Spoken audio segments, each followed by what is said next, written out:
Welcome everybody. This is our Q1 2023 earnings release announcement. I have 4 key messages for you. This is the quarter with the record highest quarterly revenue. It's the first quarter IHH reported 5.1 billion ringgit in revenue. We saw very strong patient growth across our key markets. Malaysia is gangbuster in top line growth. Turkey, despite the earthquake situation, has been growing very strongly. We are reporting 24% top line growth. That is really great, stellar performance. Net income nearly tripled to 1.4 billion. This is of course boosted primarily by one-off gains from the sale of our university in Malaysia. That's an 850 million one-time gain. I'll come back to that in a minute. Net operating income went up 11% to about 450 million. Once again, reflecting stellar underlying core performance in all our markets. Hong Kong has reached nearly 10% EBITDA margin and is absolutely on track to reach the objectives that we've set by 15% for year end and an EBIT break even next year for the business. You can see, based on our financial performance, a strong flow through top line EBITDA to net income is a sign of us being able to manage pricing, have a tight rein on costs, and improve our case mix. We are paying a special dividend. We are paying out 100% of the gain that we have earned in selling IMU. For the year 2022, as you recall, we paid 7-cent regular dividend already in April 2023. And now with this 100% payout of the gain from selling IMU, we are increasing our dividend yield and we are letting shareholders participate in the value creation in the company. Growth is and will remain a key focus for IHH going forward.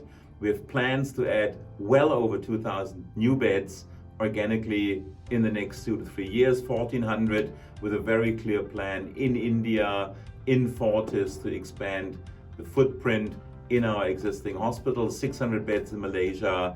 We have a couple of hundred additional beds that we are growing in Turkey and in Europe. We are continuing our growth in Hong Kong. So very strong organic growth in the business. If we look for the next 2-3 years, that's around 20% growth only from organic bed expansion. And of course, inorganically, we're looking for earnings accretive opportunities to acquire assets across Asia, across Europe, smaller, larger hospitals. We are backed with a very strong and healthy balance sheet.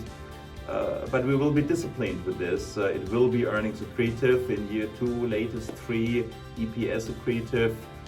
We need to get good valuations and we need to understand where are synergy effects so we can continue the earnings growth path that we've started a couple of years ago.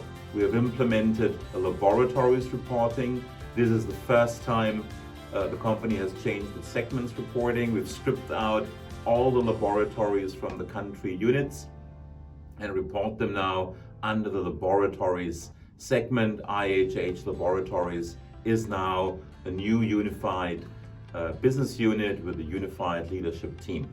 Our lab business is growing very well. Stripping out the COVID effect, you will see an underlying business growth for the non-COVID business that is 26% year over year. So super strong growth supports our hypothesis that this high ROCE business will be a very strong contributor to our earnings improvement, especially the ROE strategy.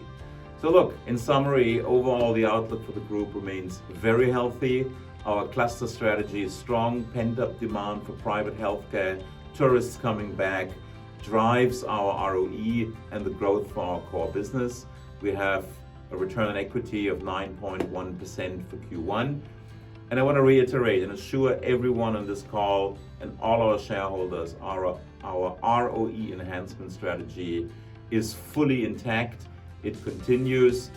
to be very important focus for us, and IHH is very well poised to capture opportunities underpinned by the mega trends in healthcare. And with that, I want to say thank you, and thanks to the whole team in IHH for Q1 results. See you again for Q2.